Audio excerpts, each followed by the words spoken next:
You're listening to Witch Wednesdays, your weekly podcast source for all things witchcraft in the modern world.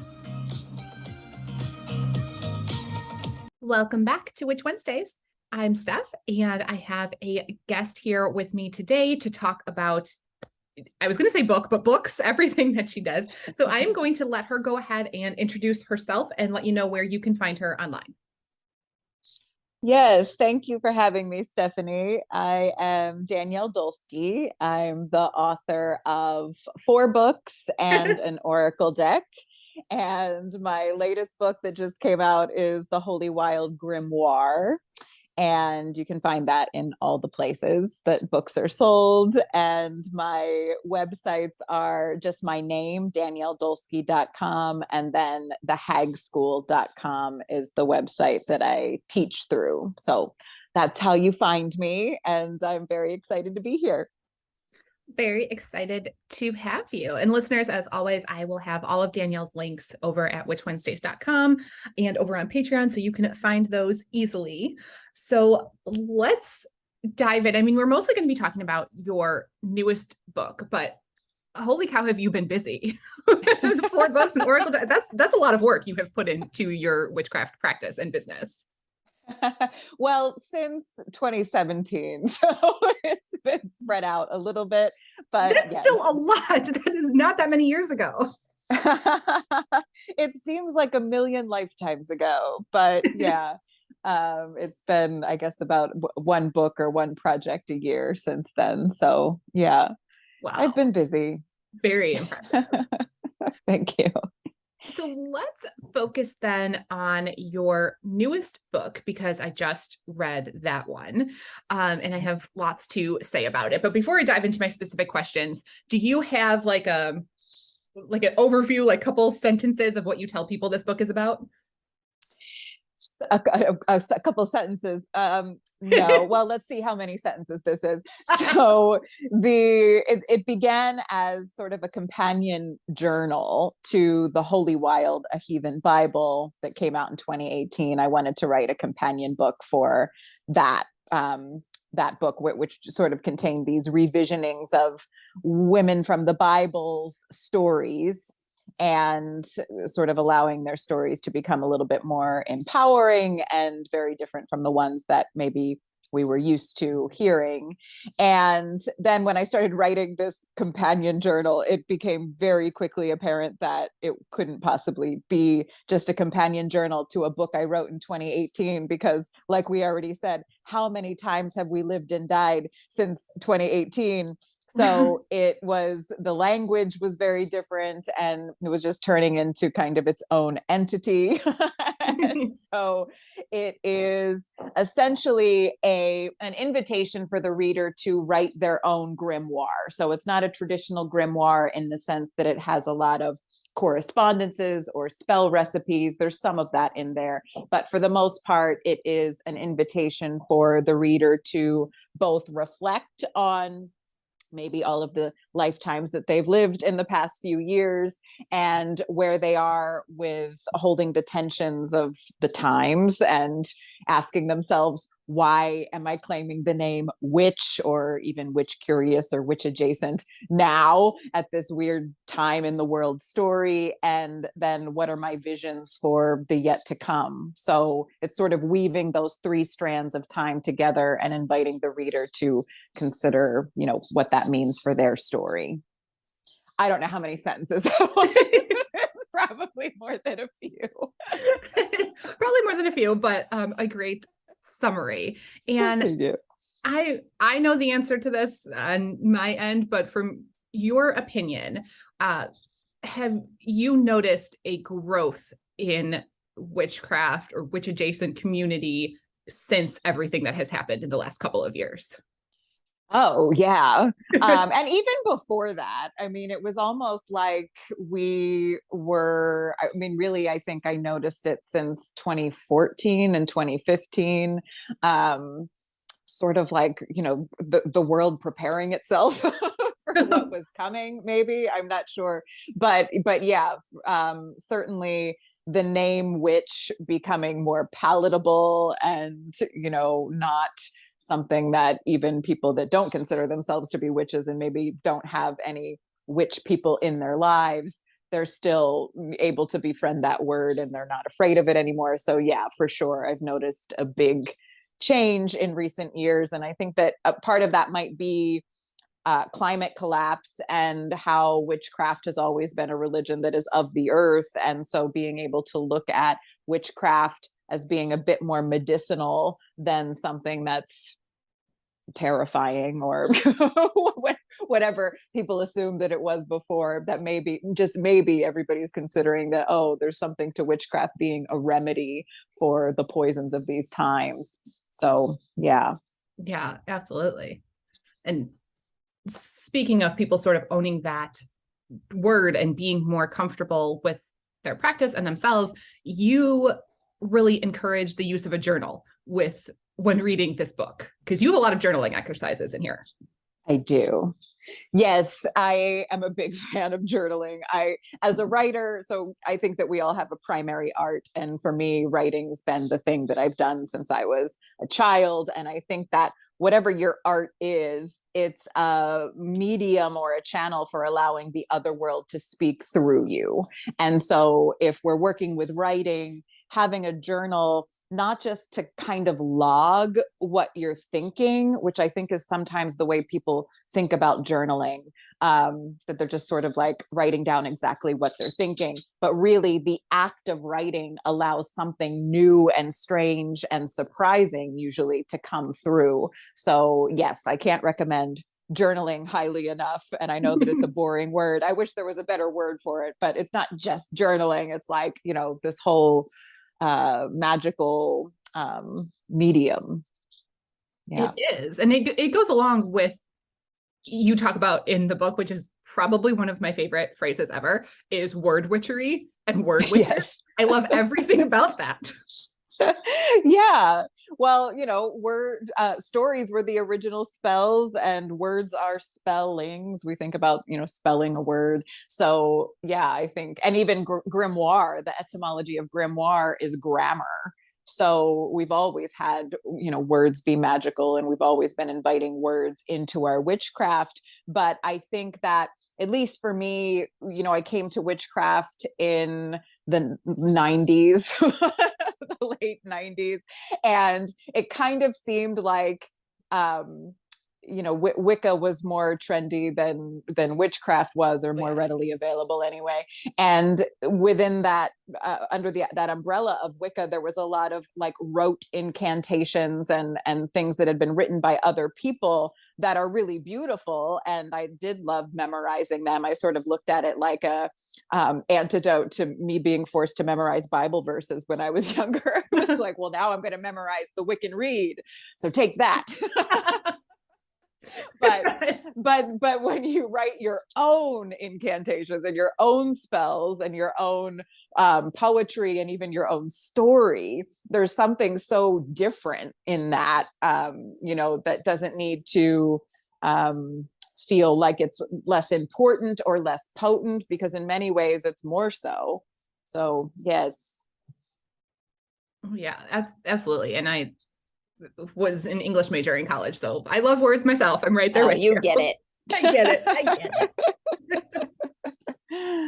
But in addition to all of the, journaling exercises, your book is also organized around the 5 elements, which is something I really enjoyed, because I love an organized format to a book, like where it just follows naturally. That makes me so happy that I can like follow things and spread it out and understand like what I'm reading like in order, and then it naturally like flows into the next element. So I love that. So how did you decide to sort of set up your book that way, and how does it relate to the witchcraft in general? Yeah. So I like books that are organized too. And when I'm structuring a book in the beginning, because I do tend to write pretty linearly, so I kind of like map the book and then I just kind of go from beginning to end most of the time, not all the time, but most of the time. And in the beginning, the consideration is like, okay, so this isn't something I'm just writing for me. So if I want as many people as possible to read this book, what are the lenses that I can present as far as a structure for the book that everybody's going to feel resonates with their own story and where they come from, regardless of any background or what tradition they subscribe to. And there aren't that many answers to that question besides the elements or maybe the directions. So or the seasons. There's certain lenses that we all kind of understand because they are universal. And so organizing the Holy Wild Grimoire and then the Holy Wild, the Heathen Bible, according to the elements, it just kind of made sense because I wanted as many people to read it as possible. And I needed to structure it in a way that I felt people would understand was true for them and not just, something that some writer that they don't understand where she comes from is presenting to them as truth. So I think that most people, when they hear earth, they understand, okay, that's the sturdiness, that's the roots, that's the ground. When they think of water, they're understanding, okay, that's the fluidity, the movement, the creativity. The fire is the heat or the purification. So there's sort of these universal understandings about what the elements mean that just kind of made sense as far as structuring the book. It really did. I mean, I love the way that flowed. And I agree that everyone sort of has like this base understanding of the elements, whether they are well-versed in witchcraft or not. It's kind of universal. Right. Yeah, I think so. Even, looking at traditions that are not of which, like Ayurveda, for example, traditions that aren't witchcraft traditions, they still have all of the same themes in them. So, yeah. And there aren't that many of those lenses that everyone's like, okay, yeah, I get that. We all agree and understand. Yeah, I agree. There's not too many. So it's great that the elements can be used in that way and sort of connect everybody on a very base level. Mm-hmm. Yeah. Yeah, I think so. And then, allowing that to just be the container of meaning that they then fill up. So, if earth doesn't mean ground to somebody, if, they have something in their story where earth means something else, then there would be room for that. So it's just sort of this foundational understanding about what the elements mean. And then the reader can turn it into kind of whatever they want. Yeah, absolutely. And speaking of turning it into whatever they want, you also talked about ancestral stories and looking back and changing things and not just ditching the Bible completely. And I find that really interesting because a lot of people do when they adopt witchcraft, they're like, Bible doesn't exist. And the people in it don't exist. And you took a different view of that.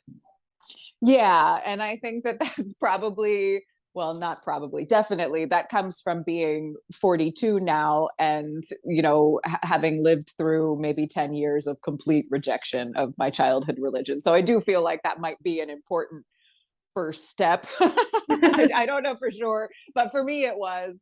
And yeah, in the Holy Wild Grimoire, I think I quote Joseph Campbell and he says something along the lines of like, you can't just completely reject the stories that were put into you as a child because they're in there, whether you want them to be in there or not.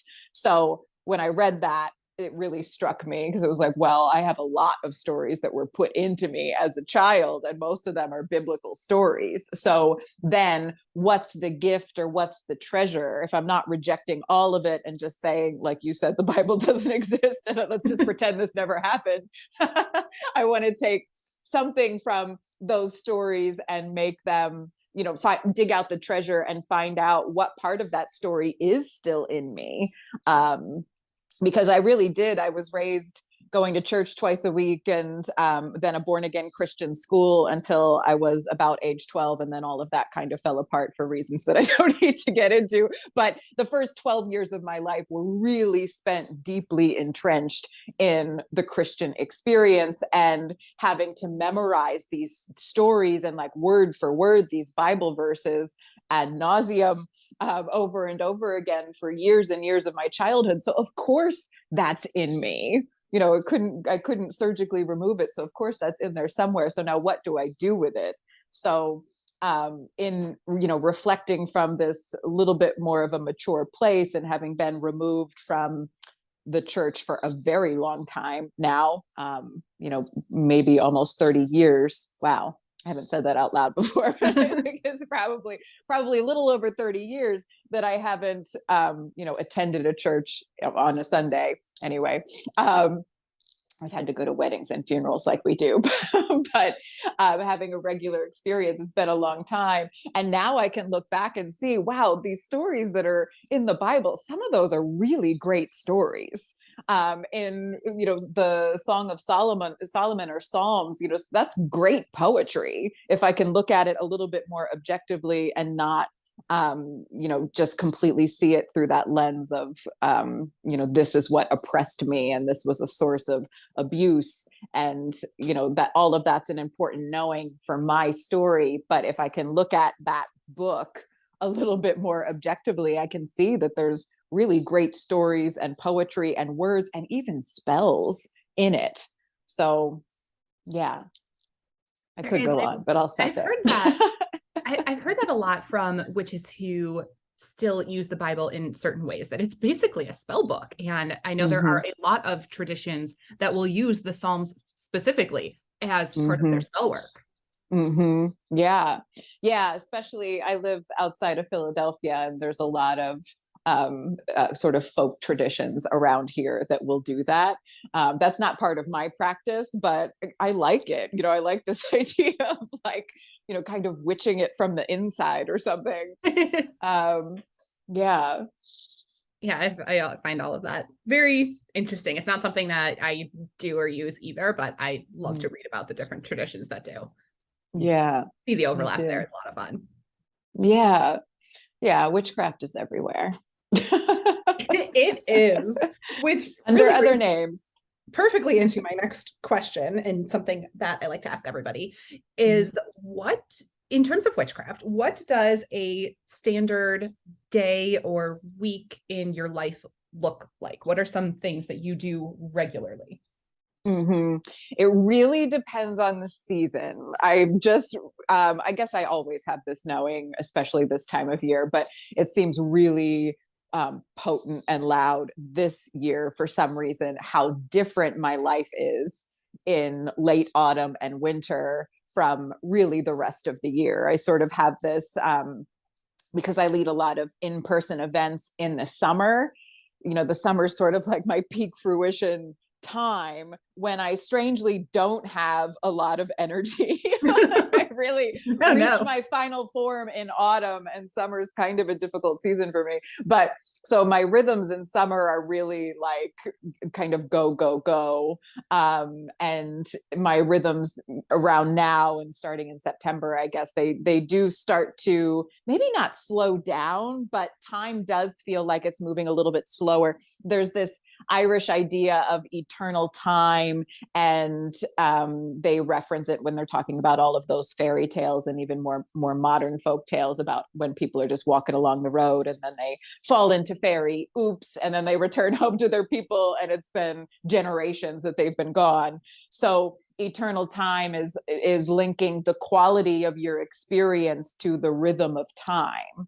And so if you're doing something you really love, then time effectively feels like it slows down. And I think that might have something to do with it. My rhythms in autumn and winter, they feel slow, even though maybe I'm still doing quite a bit. So I wake up in the morning and I have this very specific practice that only takes 5 minutes, because then I don't have the rest of the day to come up with excuses. If I wake up in the morning and I do it, then it's done. So it's sort of standing at the altar and lighting 3 candles and then seeing what I can see. So it's sort of inviting 3 messages to come in about what's going to happen for in my world. So it's sort of a selfish question, but what's going to happen to me this day, and then see what information I receive. And then I just kind of like allow that to invite the other world into my experience as I move through the day. I'm sort of looking for those 3 things that I've seen. So that's one example. I also do a lot of teaching online. So that sort of happens during the day. And then at night, I'm spending time with my family. But I always have that morning practice. One of my favorite teachers, Michael Mead, he's like, you always have to do one thing in your day so you can look back and say, wow, I was really alive for that part of the day. The rest of the day kind of got away from me, but I was really alive for that part of the day. And so that's my morning practice. Does that answer your question?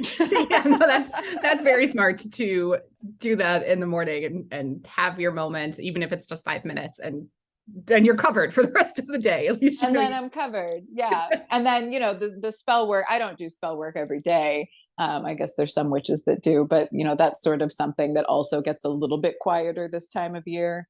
I don't have a lot of high fire manifestation spell work or high magic this time of year. It's more about ritual and maybe like learning some new stories and reflecting and doing all of those things. That's easier said than done, but I do try.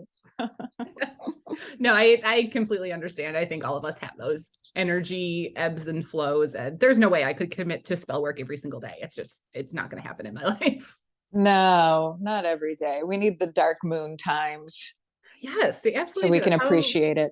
Yeah, that's how you recharge. It's important.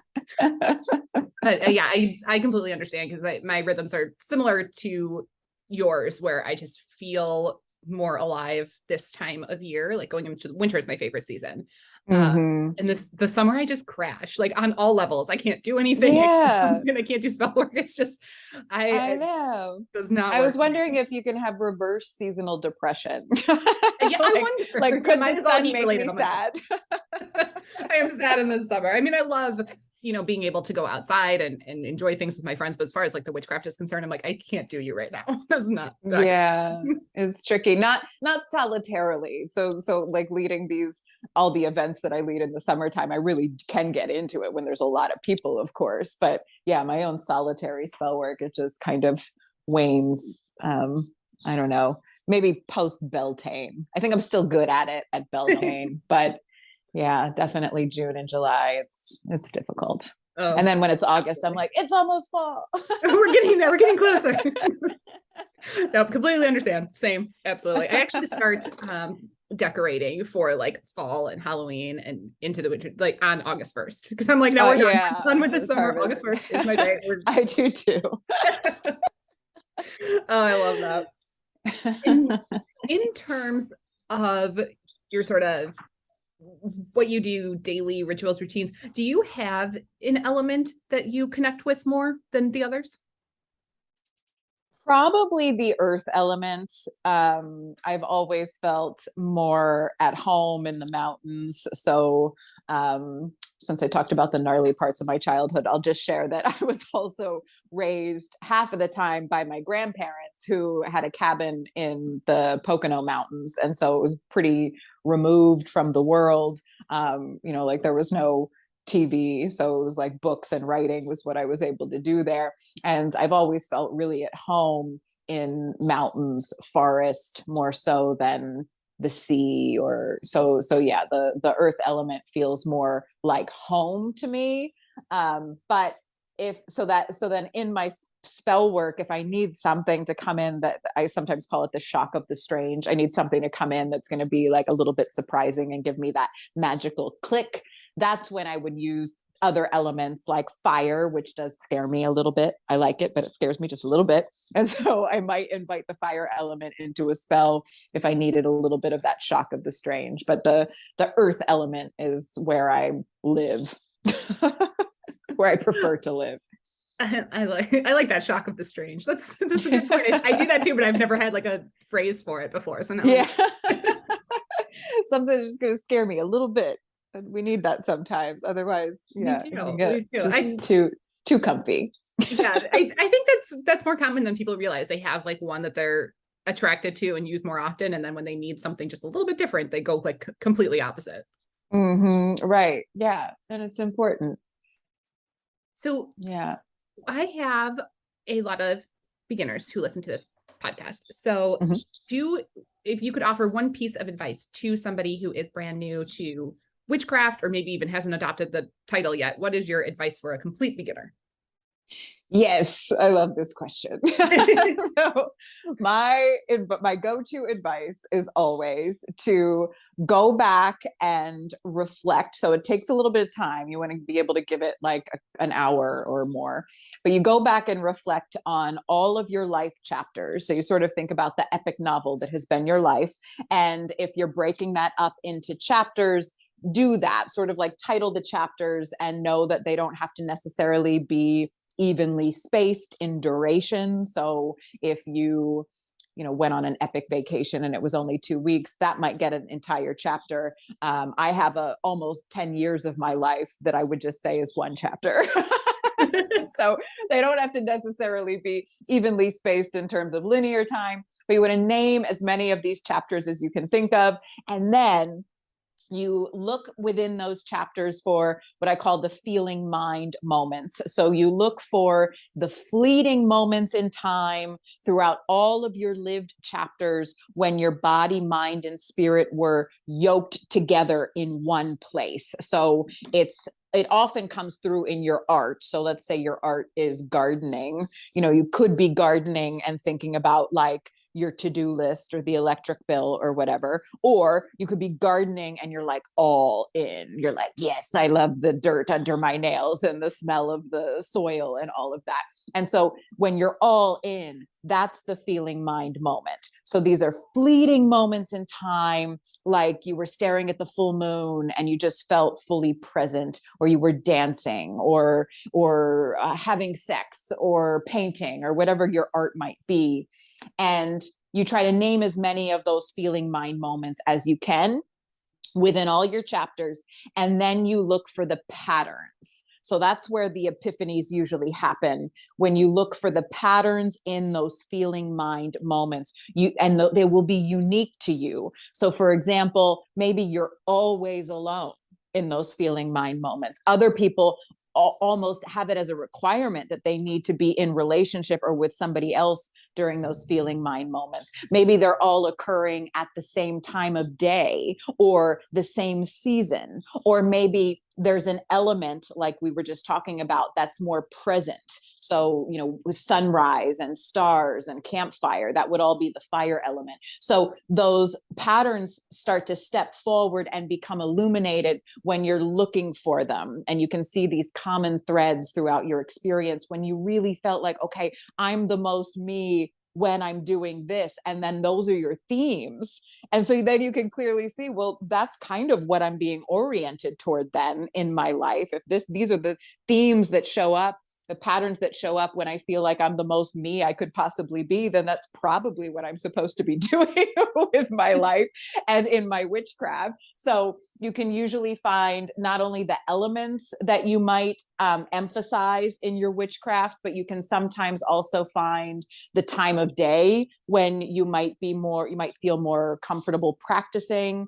You can see if you have a lot of relationship and other people in your moments, maybe it is a coven that you're being called toward, versus if all of your moments are solitary, then you're probably totally fine being a solitary practitioner. So you can dig out a lot of signals as far as what shape your craft might take from looking at those feeling mind moments throughout your life story. Yes. Sorry, that was a lot. I do love that question. That is such a great answer. And I would say, even as somebody who does not consider themselves a beginner, I have never done that. And now I really want to. I really want to sit down and do that. I mean, there's like little bits and pieces of what you said that I've picked out, and I have done that. I have kind of like looked at, like, I know when, or like which elements really bring me out. And I know sort of like the time of day things, but I've never like sat down and like looked at my life like that. So that is super interesting. Now I want to do it. And now we're back to the beginning where I need to get a journal.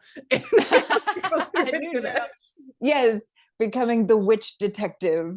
The other thing that shows up sometimes when you do that is the way you like to raise energy. Because I think sometimes newer witches aren't sure, like, okay, so do I chant or do I dance or what do I do, like, to raise the energy in a spell container if it's just me on my own? And you can almost always have your form of energy raising becomes apparent. Like if you always felt like you were the most you when you were dancing, and you have a lot of dancing moments that you're listing, then that's clearly a pattern that might point you toward dancing to raise energy, for instance. If you have a lot of music, then, drumming or singing might be the way you like to raise energy. So yeah, there's all of these little clues you can get from that practice. Yeah, I love that. I'm like already thinking of things that I like don't know about myself that would come through in that. So not that I need an excuse to go buy another journal, but now I have one and I'm gonna do it. So yes, journals are everything. Yeah, add that to my shopping list because now I need another one. I have a great idea to do. So yeah, I think that's a great practice. And I think after people listen to this, they're all going to, there's going to be like a rush of buying journals to go with this. But you know what? It's perfect because then they can do that exercise and then they can use the journal as they're working through your book. So they'll be perfect. Yeah.